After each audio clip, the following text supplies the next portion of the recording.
하나님의 귀한 말씀 보겠습니다. 욥기 32장입니다.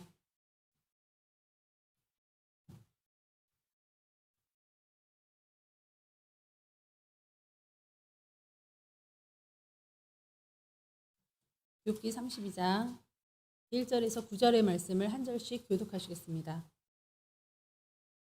제가 1절 읽겠습니다. 욥이 자신을 의인으로 여김으로 그 세 사람이 말을 그치니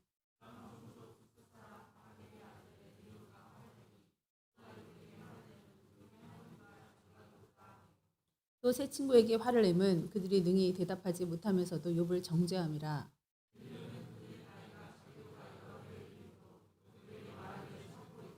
세 사람의 입에 대답이 없음을 보고 화를 내니라.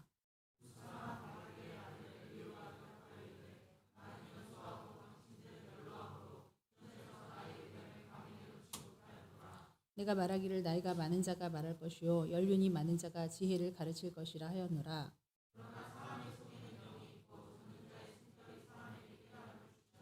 함께 읽겠습니다. 어른이라고 지혜롭거나 노인이라고 정의를 깨닫는 것이 아니니라. 아멘. 기도하시겠습니다. 하나님, 우리는 우리의 자유의지를 하나님이 꺾지 않으신 채 진리와 또 빛으로 인도하시면서 말씀 속에 들어오시기를 하나님께서는 계속적으로 인도하고 계십니다. 결국은 우리 자아가 꺾이느냐 꺾이지 않느냐가 아버지 주님의 섭리와 주님의 주권 아래 들어갈 수 있을지 없을지를 판가름하는 것이 될 수 있겠습니다. 하나님, 우리가 옳다고 생각하는 거 다가 아님을 알게 도와주시고 우리가 지혜롭고 우리가 의롭다고 생각하는 것에서 한 발 더 물러나 겸손케 하여 주시옵소서. 오늘 벌거벗은 자와 같이 하나님 앞에 나와 찔리기도 하며 아프기도 하며 수술하시는 주님의 아버지 그 거룩하신 말씀에 우리가 변화받기를 원하오니 이 시간에 함께하여 주시옵시고 부자나 가난한 자나 작은 자나 높은 자나 아버지 연로한 자나 연소한 자나 모두가 하나님 앞에 경배하며 무릎 꿇게 하여 주시옵소서. 예수님의 이름으로 기도하옵나이다. 아멘. 할렐루야. 네, 욥을 위로하기 위해서 온 것인지 아니면 비방하기 위해서 온 것인지 모를 세 친구의 이야기가 끝이 나고요. 끝이 날 무렵에 욥은 계속적으로 자기의 무지함을 저번 주까지는 증거했습니다. 그러면 이제 하나님께서 짠 하고 나타나실 만도 한데 이 욥이 자기가 의롭다고 얘기를 하니까 친구들이 이제는 더 이상 할 말이 없어서 논쟁할 거리가 다 바닥에 나서 조용할 이 즈음에 하나님이 그래 이젠 내가 말을 할게 하고 대답하셔야 되는데 하나님은 이제 한 5-6장 뒤에 또 나오십니다. 그러면 그 안에 누가 이야기를 채우고 있느냐? 엘리후라는 사람이 등장했습니다. 32장부터 37장까지 이제 6장을 할애하고 있는데 엘리후는 나이가 어립니다. 여기서. 그러니까 세대로 따지자면 다음 세대라고 볼 수 있습니다. 지금 현 세대를 주름잡고 있는 어른들, 살고 있는 어른들을 향하여 기성세대라고 하죠. 기성세대가 바로 이 세 친구와 욥이었다면 다음 세대가 지금 등장하고 있습니다. 사자죠. 자, 그런데 이게 난해 구절, 난해 장수, 성경의 난제입니다. 굉장히 난해해서 학자들마다 제가 어제 거의 한 7시간을 엄청 빠르게 2배속을 해서 여러 학자들의 주장과 여러 내노라 하시는 목회자들의 설교를 들었습니다. 근데 중구난방이에요. 어떤 분은 이 엘리후가 굉장히 좋은 사람이다. 어떤 분은 엘리후가 사탄이다. 라고까지 얘기합니다. 자, 여러분 이제 우리는 어떻게 해야겠습니까? 하나님의 말씀 정말 중요한데 우리가 어느 지점에 붙어서 그 가르침을 받느냐가 굉장히 중요하다고 할 수 있겠습니다. 그죠? 하나님의 말씀과 예수님의 말씀이면은 우리가 이해가 되겠는데 이거는 일반 성도, 일반 사람의 말이잖아요. 그렇기 때문에 우리가 어디로 어떻게 진리를 나눠야 될지가 굉장히 고심인데 제가 정말 많은 시간을 할애했습니다. 기도하고 또 기도하고 아버지 앞에 막 울기도 하고 어떻게 해야 될지. 자, 어떤 사람은 이 엘리후가 굉장히 자기 지식만을 고집하고 있다 이렇게 얘기를 하고요. 아니면은 영을 언급하면서도 영적인 얘기를 하지 않는다 이렇게도 말을 하고요. 아니면 다른 연장자들과 차별된 논리가 없다. 어차피 똑같은 말이네. 이렇게 말을 하기도 합니다. 그러니까 안티적인, 나쁘다. 엘리후가 나쁘다라고 하는 사람들의 말은 그렇습니다. 그리고 중요한 건 욥의 고난에 대해서 온전한 지혜를 대안을 내놓지 못하고 있다. 엘리후 역시 욥을 정죄하고 있지 않는가라고 얘기합니다. 그래서 저는 재빠르게 그럼 몰라. 하나님이 뭐라고 하셨는지 하나님의 말씀을 들어보자 하고 맨 끝을 보았습니다. 42장 맨 끝에 보니까 욥의 새 친구 있잖아요. 욥의 새 친구에 대해서 나중에 찾아볼까 지금 찾지 마세요. 새 친구에 대해서는 하나님이 회개 예물도 드리고 회개 예배를 드려라. 너희가 욥보다 의롭지 못하다. 그렇게 의로운 말을 했어도 그렇게 말씀하시면서 욥이 너희를 위해서 기도해 줄 것이니 그러면 내가 복을 더할 거고 용서할 거다. 이렇게 말하는데 엘리후에 대해서 말씀이 없으시네. 그러니까 저는 이제 더 멘붕에 빠지는 겁니다. 하나님이 영적으로 전혀 반응하지 않으시고 영적이지 않아서 반응을 안 하고 일을 안 하시는가 이 사람에 대해서는. 아니면 이 사람의 말이 맞아서 하나님이 가만히 계시는가. 그건 굉장히 의문이었습니다. 자, 욥이 31장으로 욥의 독백을 다 끝으로 내 죄가를 다 고백하오니 내가 14가지의 죄의 항목을 가지고 내가 이 죄에 부합됐다면 나에게 소송을 거라. 소송장을 주면 나 그거 어깨에 메고 머리에 면류관을 쓰고 하나님 앞에 가겠다 하고 당당하게 얘기를 하고 있는 이때 순서상 짠 하나님이 나타나심이 굉장히 많은데 그러냐? 하고 대답을 갖고 오실 만도 한데 예상을 못한 이 복병인지 누군지 엘리후가 딱 등장한 이유에 대해서 좋게 말하는 분들은 이렇게 말합니다. 욥이 1장과 2장은 고분고분한 모습을 보였는데 3장부터는 좀 과격하고 격렬한 모습을 보였다.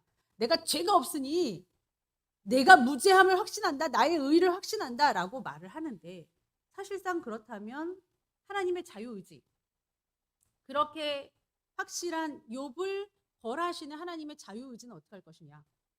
그리고 하나님의 절대 주권은 간과한 것이냐 라고 생각하는 많은 사람들이 만일 이대로 하나님이 바로 입장을 하시면 마주보는 열차가 충돌하듯이 욥하고 하나님하고 격렬하게 대치할 것이 아니냐. 그래서 욥을 가라앉히고 진정하는 뜻에서 욥에게도 좀 충원을 하고 약간 좀 책망도 하고 하나님이 말하실 수 있도록 예비하는 그런 길을 터놓은 사람이다. 그러니까 하나님의 선견자 선지자로도 예표할 수 있다. 이렇게까지 얘기하십니다.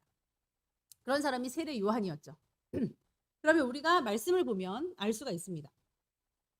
2절에 보니까 람 족속 부스 사람 바리겔의 아들 엘리후가 화를 내니 그가 욥에게 화를 내면 욥이 하나님보다 자기가 의롭다 함이요. 그러니까 이 엘리후가 등장한 이유는 더군다나 화까지 내는 이유는요. 욥이 자꾸 의롭다고 자기를 얘기하기 때문에 그것만큼은 못 참겠다 하는 것이고요. 다음 구절 3절을 보니까 새 친구에게 화를 내면 그들이 능히 대답하지 못하면서도 욥을 정죄함이라. 대답을 하든지 정죄를 안 하든지 자꾸 이러니까 나서는 겁니다. 그런데 왜 입도 뻥끗 안 하다가 나서느냐? 4절의 말씀 때문입니다. 함께 읽겠습니다. 엘리후는 그들의 나이가 자기보다 여러 해 위임으로 욥에게 말하기를 참고 있다가 제가 어리니까 그렇죠. 제가 연소하니까 그렇죠. 어른들 말세간에 끼어들고 싶지 않고 그것이 예의가 아니니까 그렇죠. 우리 어른들이 얘기하시는데 청년들이 막 톡톡 끼어들지 않죠. 저도 그러라고 가르치지는 않습니다. 그러니까 말을 못하고 있었다는 거예요. 근데 5절에 보니까 세 사람의 입에 대답이 없음을 보고 화를 내니라. 욥도 더 이상 말을 안 해요. 난 의롭다고. 새 친구도 말을 안 해요. 너가 죄인이라고. 이런 상황에서 어떻게 말을 안 할 수 있을까 하고서 지금 얘기를 하고 있습니다. 자, 이제 여러분 난해한 엘리후를 어떻게 보느냐. 이 새 친구와 함께 싸잡아서 그 라인에 둬야 되나 아니면 하나님 편에서 세례 요한처럼 하나님의 선지자로서의 역할을 감당하는 사람인가. 여러분 기도하시기 바랍니다. 엘리후의 화를 보니까 자기의 의로 화를 내는 사람도 있어요. 사실은 답답하네. 잠깐만 내 말이 오라 하는 사람들도 있단 말이에요. 그런데 하나님의 선지자의 역할을 감당함으로써 하나님의 의로우심으로 거룩한 분노로 화를 내는 사람도 있단 말이에요. 그러니까 이 화를 내는 것만으로는 알 수가 없어요. 자, 어떤 사람은 그럽니다. 논박이 떨어지니까 가만히 듣고 있다가 기회를 틈타서 말꼬리를 잡고 논쟁이 많을 때 입을 꽉 다물고 있다가 뱀처럼 약점을 딱 잡고 거기를 파고들어서 나오는 사람이다라고 보는 사람도 있습니다. 자, 그런데 여러분 생각해 보십시오. 다음 세대라고 예를 들 때에 꼭 그렇게 안 좋게만 볼 게 아니라 다음 세대는 함부로 껴들 수가 없어요. 그냥 논박만 볼 뿐입니다. 그러면 들은 것은 많아가지고 말은 차마 못하겠고 어떻게 보면 객관적일 수 있다라는 거. 그것도 한번 간과할 수가 없을 것 같습니다. 자, 그리고 또 희한한 게요. 지금 엘리후가 쭉 얘기를 하면서 37장을 끝으로 자연 만물에 대해서 얘기를 해요. 하나님의 그 자연 만물. 우리는 피조물에 불과하다. 그런데 38장에 하나님이 딱 얘기하시는데 토스 받아서 그 말이 맞다고 얘기하는 듯이 하나님도 자연의 위대함에 대해서 말씀하십니다. 잘 연결이 돼 있습니다. 그래서 엘리후에 대해서도 우리가 고민을 좀 해봐야 되는데 우리는 신앙생활을 할 때 쉽고 빠르고 결과론적으로 단순한 거를 원하는 줄 모르겠습니다. 이것에 대해서 뭐야 전에는 욥기에 대해서 그렇게 힘들어도 이렇게까지는 안 힘들었는데 뭐야 7시간을 들어도 알 수가 없고 이건 뭐야 지금 막 기도하고 막 짠해도 알 수가 없네. 나는 어떻게 해야 되는 거야. 이 장은 그냥 묶어서 할까? 보통 32장부터 쫙 묶으셨더라고요. 설교를 많이 한 장씩 나가시다가 나도 묶어버릴까? 아니야. 근데 왜 내가 생각하기를 멈추지? 왜 내가 고민하기를 멈추지? 내 개인적인 일에서는 내 젊은 날의 연애사에 대해서도 막 상상을 하고 그리기도 하고 막 이게 맞을까 저게 맞을까 막 이러기도 하면서 옷 하나 입어도 막 이게 좋을까 저게 좋을까 이러면서 왜 내가 하나님에 대한 생각은 왜 멈추려고 하지? 나는 왜 고민하지 않을까? 무조건 하고서 그냥 목표점을 향해서 막 달려가는 고민도 없고 고심도 없고 얘기해 주세요 답해 주세요 그게 싫으면 버리고 좋으면은 그대로만 그냥 하면 돼. 기도만 하면 된대? 금식만 하면 된대? 뭐만 하면 된대? 이러는 사람하고 틀릴 게 뭐가 있을까? 우리 청년들 최근에 계속적으로 말씀해 주세요. 마지막으로 말씀해 주세요. 야 7년을 얘기했는데 그걸 또 말을 하라고? 7년 동안 얘기했잖아. 너보다 연약한 영혼을 귀히 대접해 주라고. 고아와 과부와 어르신을 귀히 대접해 주라고 뭐 그걸 얘기를 했는데 그런 사람들의 말을 홀대하지 말라고. 근데 또 얘기해 주세요. 나 같은 사람한테만 아부하듯이 잘하지 말고 나한테도 잘하지만 연약한 사람 돌보라고. 그런데 또 말해주세요 또 말해주세요 또 말해주세요 하는 애들은 고치지 못하더라고요. 무려 7년 8년 9년. 그런데 이제 입문했어도 오늘 낮에 저한테 갑자기 오더니 어떤 청년 2명이 왔습니다. 저 여태까지 해준 말씀을 생각해보고 그리고 또 급을 나누어서 사람들을 대우했던 그런 제 모습을 또 이 언니의 모습을 살펴보면서 연구하고 함께 기도하려고 모였습니다. 그래 올라가겠습니다 이러는 거예요. 자 여러분 가치가 있습니까? 가치 있습니다. 음란에 대해서 넘어지고 음란물에 대해서 쓰러지는 우리 청년들 음란하고 싸울 가치가 있다고 얘기하고 있어요. 내가 뭐 음란 때문에 다 음란하지? 아니요. 0%인 친구들이 있더라고요. 요번에 딱 하나님께서 꿈으로 알려주셔서 어떤 친구가 정말 거룩한데 64시간을 했습니다. 한 달에. 음란물만. 성인물. 정말 마지막 때를 준비하는 사람들 맞습니까? 이런 것도 모르고 있으면 안 되죠. 그런데 서치를 해보니까 아이들을 다 이렇게 조사를 해보니까 음란물을 전혀 안 본 사람들이 몇몇 나오더라 이거예요. 그 중에 하나는 신앙이 좋지도 않았습니다. 근데 자기 생각에 내가 골방에서 숨어서 이렇게 보고 있는 자기 자신이 너무 추했다는 거예요. 참을 수가 없었다는 거예요. 그래서 그 뒤로 접었다는 거예요. 자, 그리고 음란물 중독자 하루에 막 6시간, 4시간은 기본이고 그렇게 했던 친구가 한 달에 한 몇 시간 했죠? 한 3시간인가? 그거밖에 안 한 거예요. 많이 줄은 겁니다. 그러한 것들을 보면서 정말 고심하고 있구나. 음란 따위는 뭐 그거는 아무것도 아니죠. 우리가 휴가 준비하기 위해서 어떡하지? 불경 앞으로 이게 아니라는 거예요. 엘리후에 대해서도 심사숙고하지 않고 고민하지 않고 좋다는 거야 나쁘다는 거야 알려만 주세요 이렇게 하지 않는 성도. 영적인 얘기만 나오면 머리 아파요. 내가 뭐가 그렇게 죄인이란 말이야. 말장난 말재간 이런 거 하기 싫다. 내가 나쁘다는 거야 좋다는 거야 결론만 내봐. 이렇게 감정적으로 하지 않은 성도들이 되시기를 축원합니다. 어르신들 보면요. 이제 고생 많이 하시고 그러니까 자식들이 이제 해외여행 보내드렸어요. 그런데 잘 갔다 오셨어요? 그러니까 뭐라 하냐면 아유 나는 가이드 잊어버릴까봐 깃발 본 생각밖에 안 난다. 깃발, 그 빨간색 깃발. 여러분 깃발만 보면서 달려가지 마시기를 축원합니다. 하나님이 정말 원하시는 것이 무엇인지 알아서 하나님의 뜻을 따라서 연구하고 계획하고 생각하며 가신 여러분들이 되시기를 축원합니다.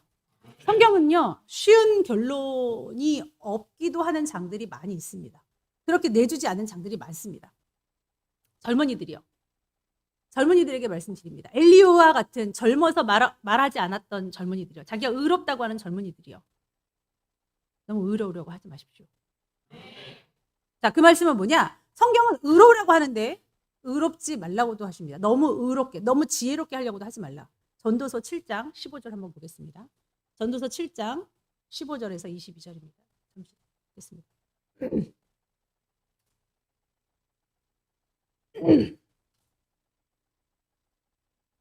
전도서 7장 15절. 내 허무한 날을 사는 동안 내가 그 모든 일을 살펴보았더니 자기의 의로움에도 불구하고 멸망하는 의인이 있고 자기의 악행에도 불구하고 장수하는 악인이 있으니 지나치게 의인이 되지도 말며 지나치게 지혜자도 되지 말라. 어찌하여 스스로 패망하게 하겠느냐. 말씀하고 있죠. 자, 이 말이 뭐냐. 의인이 되지 말라. 지혜로우지 말라. 이런 말이겠어요? 전혀 아니고요. 제 생각엔 그렇습니다. 의인 병에 걸리지 말라는 거예요.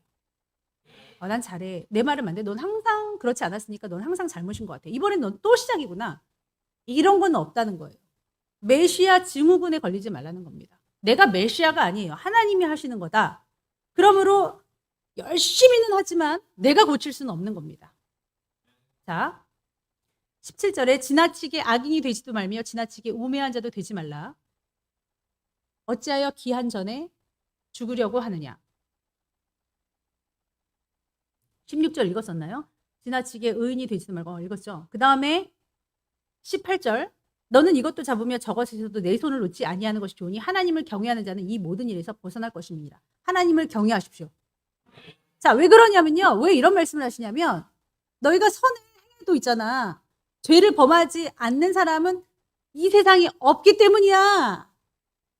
아, 그렇구나. 지나치게 의인이 되지 말라는 거는 의인인 척 하지 말라는 거야. 왜냐면 너가 진짜 의인이야. 의인이고 선하다고 쳐. 그래도 죄를 범치 않을 수는 없어. 그런 사람은 세상에 없어.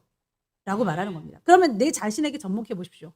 내가 지나치게 의인일지라도 지나치게 의인인 척 할 필요가 없어요. 그걸 자꾸 세뇌할 필요가 없어요. 왜냐하면 저도 죄를 짓기 때문에. 한번 같이 읽겠습니다. 참 은혜로운 말씀인데요. 20절입니다. 시작.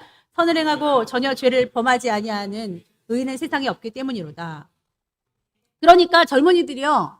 지금 젊은이들이 지도자급이 난관에 봉착했습니다. 계속 말을 해도 똑같은 죄를 보란 듯이 지어요. 그렇다고 너희들이 죄를 안 짓는 게 아니야. 오늘 이 말씀을 증거하려니까 우리 선행이가 이 안에 목사님 당회장실에 있는 이불을 감히 흐트러 놓고 나왔어요. 선행일 거라고 누가 상상을 했겠습니까? 저도 몰라서 단톡방에 올렸더니 접니다. 그래 선행아 너 이거 제가 귓속말을 뒤에서 그러죠. 너 이거 뿌리 뽑지 않느나 너 엄마가 산만하게 지저분하게 하지 말라 그랬지. 너 이거 너 발목 잡는다. 네 알겠어요 엄마. 그랬어요. 자 스라비도 지도자급입니다. 부회장이니까. 근데 오늘 정시에 예배 시작하는 거 아는데 10분 전에 다음 이 곡을 한 다음에 목사님 나오시겠습니다. 주여 삼창하고 기도하겠습니다. 실수한 거죠. 전혀 죄를 안 지을 수도 없고 실수를 안 할 수도 없는 것이 인간이라는 거예요. 그럼 내 자신에게 적용하라는 거예요. 내 자신이 온전하냐? 그럴 수가 없다는 거예요. 근데 내 말만 옳다? 말이 안 되는 거죠. 내 말에 순종하고 복종하라? 이상한 거예요. 부모기 때문에 내 말에 절대적으로 복종해라? 복종을 할 수는 있죠. 어떤 부모는 막 울면서 하소연을 해요. 어떻게 내 편이 되지 않을 수 있느냐? 내 편을 대줘라. 무조건 그래야 되는 거다. 여러분 들어는 줄 수는 있지만 더 멀어집니다. 자식들은. 두고 보십시오. 절대 그렇게 하면 안 돼요. 저는 많은 사례들을 들어서 압니다. 처음에는 그냥 들어드렸어요. 불쌍해서. 그래서 사랑을 구걸하지 말라는 거예요. 정의롭게 의롭게 하면 나도 내 죄를 판단받고 정말 미안해. 잘못했어. 하나님 안에서 이것은 옳지 않아 했을 때 자식은 더 달라붙게 돼 있습니다. 그러니까 더 멀어지는 거예요. 더 싫은 거예요. 처음에는 불쌍해서 그냥 했지만 정말 싫다 이거예요. 진정으로 받아들여지지 않게끔 우리가 하면 안 되고 정말로 내가 의롭지 않다라는 것을 알고 행해야 될 줄 믿습니다. 그러므로 청년들이요. 모든 말에 여러분들의 마음을 두지 마십시오. 모든 말에 걸려 넘어지지 마세요. 어른들이 약간 초월하게 하시는 말이 있어요. 야, 넘어가. 근데 그게 되게 깐깐하게 들리고 비겁하게 들리고 그럴지라도 사실은 알고 참고 넘어가는 경우도 있습니다. 자, 청년들 한번 읽어보세요. 21절입니다. 또한 사람들이 하는 모든 말에 내 마음을 두지 말라. 그리하면 내 종이 너를 저주하는 것을 듣지 아니하리라. 22절도요. 시작. 너도 가끔 사람을 저주하였다는 것을 내 마음도 알고 있느니라. 정말 주옥 같은 말씀 아닙니까? 우리 자신도 알아요. 나도 실수가 있었지. 나도 잘못했지. 그런 거 알면은 내 말만 고집하는 것을 버려야 될 줄 믿습니다. 자, 그러면서 욥이 이렇게 전도서에 말씀 우리가 읽었고요. 그러니까 인간 관계가 우리가 칼처럼 막 끊어지거나 칼처럼 막 될 수가 있는 게 아니고 내가 의로우니까 내가 칼처럼 하겠다 뭐 이렇게 되는 게 아니라는 것이죠. 그러니까 우리 청년들은 바로 아시고 내 가족을 내가 막 칼처럼 막 끊을 수가 있어요. 그것도 안 되는 거 아닙니까? 내 친구를 막 내가 다시는 안 볼 거야. 이렇게 젊은 혈기로 할 수 있지만 그럴 계제가 아니라는 것도 여러분 아시기 바랍니다. 나는 늘 좋은데 너는 항상 나빠. 이렇게도 독선이라 이거죠. 자, 이런 건 없습니다. 그런데 많은 의인들은 이렇게 말합니다. 엘리야도 그랬죠. 나만 아버지 앞에 바로 서지 않았습니까? 그때 하나님이 아니다 7천 명이나 있는데 너처럼 바알에게 입맞추지 않고 무릎 꿇지 않은 7천 명이 있는데 라고 말씀하십니다. 그러니까 얼마나 우리가 착각을 하고 사느냐 이거죠. 비단 젊은이들뿐만 아닙니다. 우리 모든 인간이라고 하는 사람들은 그런 생각에 사로잡힐 수 있습니다. 또 예레미야도 눈물로 막 호소했죠. 하나님의 의로 하다가 나중에는 하나님 나 말 안 할래요. 말을 안 하겠대요. 저들이 듣지 않으니까 말 안 하겠습니다. 자기 의로도 말을 합니다. 그러니까 완벽한 인간은 없다라는 거예요. 완벽한 하나님의 의로도 완벽한 인간의 의로도 할 수가 없습니다. 이랬다 저랬다 연약한 인간임을 여러분들이 고백하시기를 축원합니다. 욥은 참으로 고난에 대해서 탁월하게 해석을 하고 참으로 지혜의 견주장이라고 할 수 있을 만한 굉장히 깊고 놀라운 책이라는 걸 발견할 수 있었습니다. 엘리후가 나중에 고난에 대해서 굉장히 좋게 언급을 하는데요. 이건 새로운 시작입니다. 그러니까 물꼬를 약간 틀어놓으면서 이렇게 물길을 다른 데로 유치해 볼 수 있었던 인물이기도 해요. 뭐냐면 31장까지는 여태까지 그 고난의 기원에 대해서 고난이 어디로부터 오는가 고난의 이유에 대해서 고난을 왜 받는가에 대해서 계속적으로 얘기했다면 건설적으로 얘기하자 라고 얘기하는 게 엘리후예요. 방향을 처음으로 전환했던 이 엘리후의 이게 뭐냐면 훗날에 보면 알 수 있습니다. 고난을 주신 이유가 뭐냐 그럼에도 불구하고 의인이든 뭐든 고난을 주신 이유에 대해서 알아보자 라고 말했던 사람입니다. 그래서 엘리후의 발언 중에서 굉장히 중요한 발언이라고 할 수 있고요. 그 다음에 이 고난은 변장된 축복이라고 흔히들 말을 하지 않습니까? 고난은 뭐라고 얘기하냐면요. 거룩한 보청이라고도 얘기합니다. 고난은 거룩한 확성이라고 얘기합니다. 그러니까 고난을 당하기 전에는 들리지도 않았던 게 고난을 당하니까 잘 들리는 거예요. 우리 지영 자매님이 그랬습니다. 제가 고난을 겪고 제가 잘못을 알고 제가 실수를 하니까 이제 알겠어요. 이제 확실히 알겠어요. 여러분 이것이 그 딸을 죽이는 거겠습니까? 살리는 걸 믿습니다. 지금 그 말하는 거예요. 고난의 유익에 대해서 얘기할 수 있었던 엘리후의 시각은 참으로 다음 세대적 시간이라고 할 수도 있습니다. 이게 엘리후의 공헌이라면 공헌입니다. 네가 죄인이라서 벌받아. 너가 죄인이야. 너가 죄인이라고. 너가 죄인이라고. 새 친구는 계속 이 말만 하죠. 그런데 네가 죄인이라서 벌받는 것보다도 네가 지금 말하는 게 좀 의롭지가 않아라고 욥의 말에 대해서 엘리후는 반박을 합니다. 근데 너가 억울하겠지만 그 말 자체가 굉장히 교만한 거 알아? 그러면은 하나님이 너한테 고난을 주신 거에 대해서 하나님의 주권은 어떻게 할 거야? 여러분 이 말이 굉장히 핵심 있는 게요. 나중에 하나님께서 똑같이 말씀하세요. 나는 바보란 말이냐?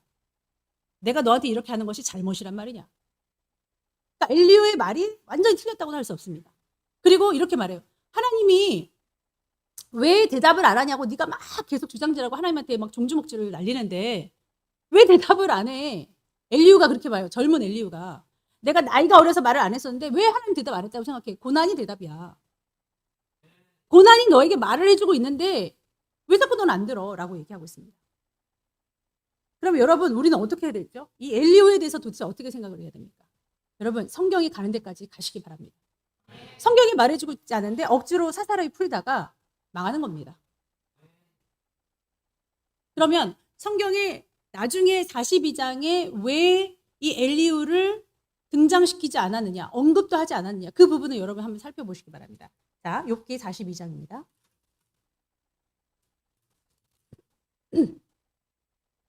어떤 분들이 이제 찾으실지 모르겠지만 엘리후에 대해서 한번 결론을 내보십시오. 42장 7절. 여호와께서 욥에게 이 말씀을 하신 후에 여호와께서 대만 사람 엘리바스에게 이르시되 내가 너와 내 두 친구에게 노하나니 이는 너희가 나를 가리켜 말한 것이 내 종 욥의 말 같이 옳지 못함이라. 그런지 너희는 수소 7과 순야 7을 가지고 내 종 욥에게 가서 너희를 위하여 번제를 드리라. 내 종 욥이 너희를 위하여 기도할 것인즉 내가 그를 기쁘게 받으리니 너희가 우매한 만큼 너희에게 갚지 아니하리라. 이는 너희가 나를 가리켜 말한 것이 내 종의 욥의 말같이 옳지 못함이니라. 자, 엘리후에 대해서 언급하십니까? 안 하십니까? 안 해요. 그러니까 엘고의 말할 가치가 없어서인지 아니면 그의 말이 다 옳아서인지 우리는 알 수가 없습니다. 그럼 우리는 뭐라고 결론을 줘야 되냐면 이 사람이 의인이든 아니면 안 좋은 사람이든 악인이든 우리는 상관할 바 없습니다. 우리가 얻고 취할 것을 취하시기 바랍니다. 왠지 아세요? 바울이 그렇게 말했어요. 너희가 시기 질투로 하느냐, 너희가 화를 내면서 복음을 증거하냐, 아니면 너희가 사랑으로 하냐, 뭐든지 그리스도만 전파되면 된다. 그러니까 목표가 무엇이냐 이거예요. 목표가 하늘나라에 가기 위함이면 어떤 게 예언이 좋은 예언이지? 이쪽인가? 이쪽인가? 이쪽으로 가서 내가 교만에 빠질 것 같으면 멈출 줄도 알아야 되고, 이쪽으로 하는데 하나님 나를 죽이는 말씀이에요. 그럼 나는 사는 길이라는 거죠. 어떤 친구가 자꾸 나를 위로만 해요. 내 죄악을 막 누가 그랬어 우쭈쭈쭈만 해요. 그럼 그 친구는 나를 죽이는 거라고 성경에 나와 있지 않습니까? 말씀이 나를 칼로 찌르고 자르고 막 난리쳐요. 막 나만 나쁘다 그래요. 그래서 나에게 나쁠 것이 무엇이냐는 거예요. 주님이. 네가 잘라 없어진 데를 네가 더 겸손해지고 십자가의 도를 이룰 뿐 아니냐. 네가 더 겸손해질 뿐밖에 더 있겠느냐 이렇게 말을 해요. 그거 가지고 뭐 누구 말이 옳았네 그걸로 허송세월 보내는 사람 많습니다. 그러니 엘리후가 지금 옳다 그르다를 따질 이유가 뭐가 있어요? 우리가 취할 것은 취해야 될지 믿습니다. 욥의 세 친구도 우리가 그토록 오랜 시간 동안 내 시작은 미약하였으냐 내 나중은 침이 창대하리라. 그 욥의 세 친구 의롭지 못하다는 사람의 말을 딱 띄어서 인용한 거 아닙니까? 그러니까 악한 데는 우리가 잘 먹고 잘 살려는 거는 악인의 말이든 욥보다 의롭지 않은 사람 말이든 다 띄어서 활용하면서 우리가 죽어지고 우리가 선하고 우리가 아버지 앞에 바로 가기 위해서 우리를 죽이라는 말씀을 왜 우리가 사용하지 않습니까?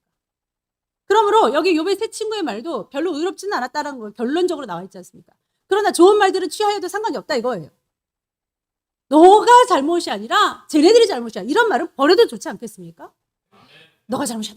너가 잘못이라고 해도 안 죽어. 그래 더 겸손해지는 거야. 그렇게 착해야 되는데 그렇게 사랑 많아야 되는데 너희의 선함을 보고 하나님께서 그리스도인 줄 안다고 많은 사람들이 안 돼. 복음의 유익이래. 이것을 안다면 목표를 향해서 달려갈 수 있다면 엘리후의 선한 말은 받아들이시고 나를 교만하게 하는 말이걸랑 버리시면 되겠습니다. 자, 그러면 성경이 가라는 데까지 가는 것으로 우리가 결론을 짓고 이제 엘리후의 말을 들을 말을 한번 들어보자 이거예요. 다음 세대입니다. 어린 엘리후. 이유 없이 감정적으로 막 화를 내는 욥은요 자꾸 자기가 막 의롭다 해요. 그러면 의로운 너를 벌하시는 하나님은 뭐냐? 하나님이 너보다 의롭지 못해서냐? 하는 욥에게도 욥은 듣는 거예요. 너무 신기한 게 여러분 32장부터 37장까지요. 어린 엘리후가 따박따박 바른 말을 하는데도요. 누구도 말하지 않습니다. 그렇게 잘났다고 하는 새 친구, 내가 의롭다고 하는 욥 말하지 않습니다. 이것으로 보아 하나님이 스무스하게 자연 만물을 말하는 엘리후에게 토스받아 자연 만물을 얘기하시면서 하나님이 욥에게 가르치시는 그 말씀 얼마나 흐름이 깨지지 않고 좋냐 이거예요. 그러면 버릴 것은 버리시되 취할 것은 취하셔서 여러분 신앙을 키우시기 바랍니다. 새 친구를 향해서도 왜 능히 대답하지 못하냐? 능히 대답하지도 못하면서 논리의 한계에 다다르는데 상대방이 아니라잖아. 욥이 아니라잖아. 아니라는데 왜 계속 다른 생각은 할 줄도 모르고 계속 자기 고집을 꺾지 않고 계속 네가 죄인이야. 왜 이렇게 말하느냐 이거예요. 가히 삼자적인 입장에서 잘 봤습니다. 한쪽에서는 고집을 꺾지 않고 그러니까 30장까지 계속 참은 거예요. 엘리후는. 옆에서 계속 있었습니다. 욥은 자기 의를 꺾지 않은 모습을 보였습니다. 의롭다 할지라도. 그 말 자체가 그랬다는 거예요.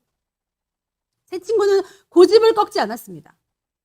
다음 세대가 여러분 가치가 없어 보인다 할지라도 희망은 다음 세대에 있는 줄 믿습니다.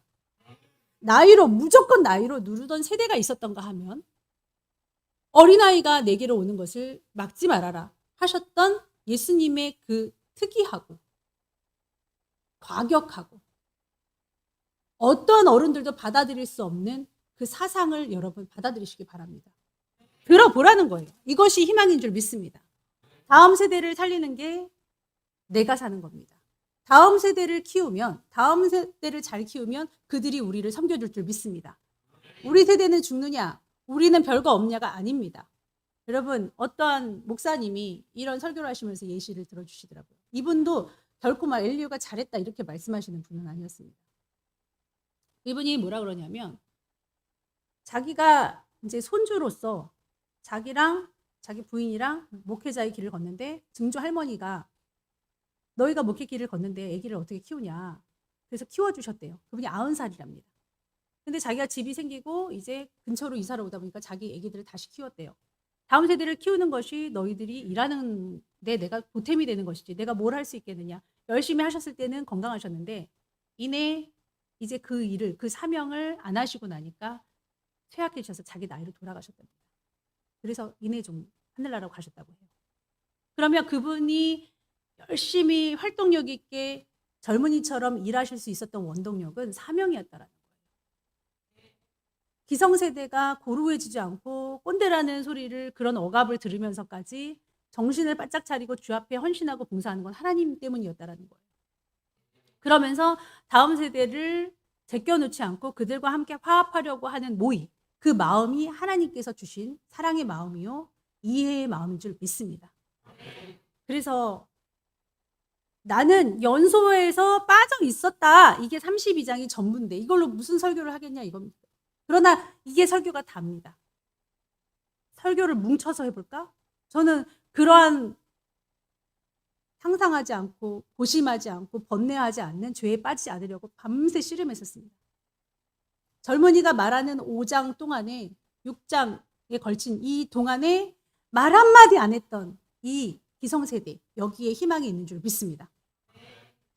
그래서 어르신들이 성질로 하거나 시기질투로 하거나 거짓말로 하거나 아니면 어떻게 내게 나한테 이럴 수 있느냐 이런 분들은 제외고요. 이런 분들은 말도 할 수 없고요. 또 다음 세대가 막 어른은 꼰대야 어른 나빠 그 사람 왜 그래 이런 사람들도 제껴두고요. 우리 성도들은 훈련을 잘 받았던 성도들이기 때문에 아버지 세대와 자녀 세대가 하나 될 수 있을 줄 믿습니다. 무조건 꽝꽝 믿어라 무조건 내 말만 들어라고 하는 어르신들 이제 없는 줄 압니다. 왜냐하면 훈련 받았기 때문에. 그래서 제가 보니까 세상 사람들하고 우리하고 틀린 게 그들이 죄가 더 많고 적고를 떠나서 우리가 더 많고 적고를 떠나서 우리는 생각은 해볼 수 있는 것 같아요. 이게 하나님 앞에 죄지 라고 유치해 볼 수 있는 사람들의 모임이기 때문에 희망이 있지 않겠습니까? 다음 세대들의 말도 들어주고 어른 세대들의 말도 들어줄 수 있는 어떤 접점이 있으니까 이거 하나님이 기가 막히게 잘하셨거든요. 누구냐면 예수님이. 예수님이 하나님과 우리 사이에 죄로 담이 있었는데 그거를 연합시켜주신 분이 예수님 아닙니까? 그래서 저는 이 기도만 하고 올라왔습니다. 하나님 저도 중매자로서 역할을 잘하기를 원합니다. 어른 세대와 자녀 세대가 하나 되기를 원합니다. 그래서 다음 세대의 이 말은 영적인 얘기였습니다. 영적인 얘기였어요. 그 말씀만 읽고 마치겠습니다. 8절.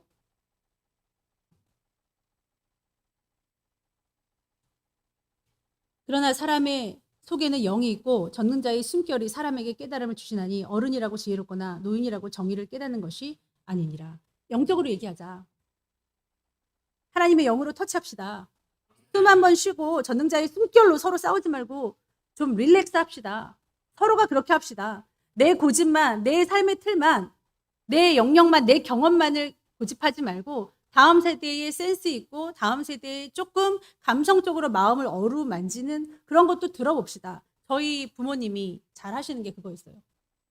막 두 분이서 막 격렬하게 싸우십니다. 싸우시는데 항상 결론적으로 이제 엄마가 목사님이 이렇게 얘기하죠. 정님이 상철이 이리 와. 셋이 앉아봐. 갑자기 우리는 싸우는 부모님을 감당하기도 힘든데 너희 생각에는 어때? 그냥 딱 엄마 아빠 봐주지 말고 딱 얘기해. 어떤 게 좋아 보이는지. 그럼 뭐 저희도 막 그 특기가 있잖아요. 막 그 중간적인 입장에서 막 용맹스럽게 말하는. 저는 엄마가 이런 거 잘못인 것 같고 아빠는 이런 거 잘못인 것 같습니다. 그러면은 아빠가 막 토 달라면 토 안 달기로 했어요. 그럼 아빠도 당신 토 안 달기로 했어. 저는 여기서 지혜를 배웁니다. 제 것이 옳다라고 제가 경험상 너무 많이 알고 있기 때문에 옳다라고 생각했을 즈음에 청년들 불러요. 중고등부 부릅니다. 다음 세대의 말도 들어줄 수 있는 사람이 되려고 해봅니다. 무조건 내가 목사잖아. 내가 경험이 있잖아. 내 말이 맞잖아. 이렇게 안 합니다. 왜냐하면 저도 그랬었죠. 근데 꿈으로 환상으로 하나님께서 많이 알려주셨습니다. 너무 의인이 되려고 하지 마. 너무 지혜자가 되려고 하지 마. 선하다고 해서 악을 범치 않잖아. 우리 그 말에 귀 기울이시고 복음에 선행되어질 수 있는 한 모든 것을 섭렵하시고 부모가 자녀를 앉혀놓고 얘기한 것은 목표가 하나였다는 거예요. 우리 가정이 잘 되기 위한. 우리가 시기 질투로냐 열심으로냐 사랑으로냐 주의를 행하는 것은 목표가 하나예요. 그리스도의 나라를 영화롭게 하는 거. 내가 죽어져서 휴거되든 순교하든 하려면 내가 죽어져야 되는 거. 내가 악이 바라면 안 되잖아요. 내 의가 바라면 안 되잖아요. 그러므로 한 목표를 향해서 열정적으로 달려가시는 여러분 되시기를 축원합니다. 기도하겠습니다. 하나님, 지금 이 세상은 믿는 자와 믿지 않은 자들을 갈라치게 하고 가정에서 내부 총질하고 교회에서 내부 총질하고 또 연장자와 연소한 자들을 갈라치기 해서 편을 나누는 그런 세대입니다. 부자와 가난한 자가 그렇고 아버지 잘난 자와 잘나지 못했다고 생각하는 자들이 철저하게 편으로 갈라져 있어. 교회 안에서도 사랑이 없다라고 하는 냉랭한 세상입니다. 하나님 우리의 마음 부여잡고 다음 세대든 기성세대든 서로 사랑으로 하나가 되어 취할 것은 취하고 버릴 것은 버려서 하나님의 의에 도달할 수 있도록 도와주시옵소서. 예수님의 이름으로 기도하옵나이다. 아멘.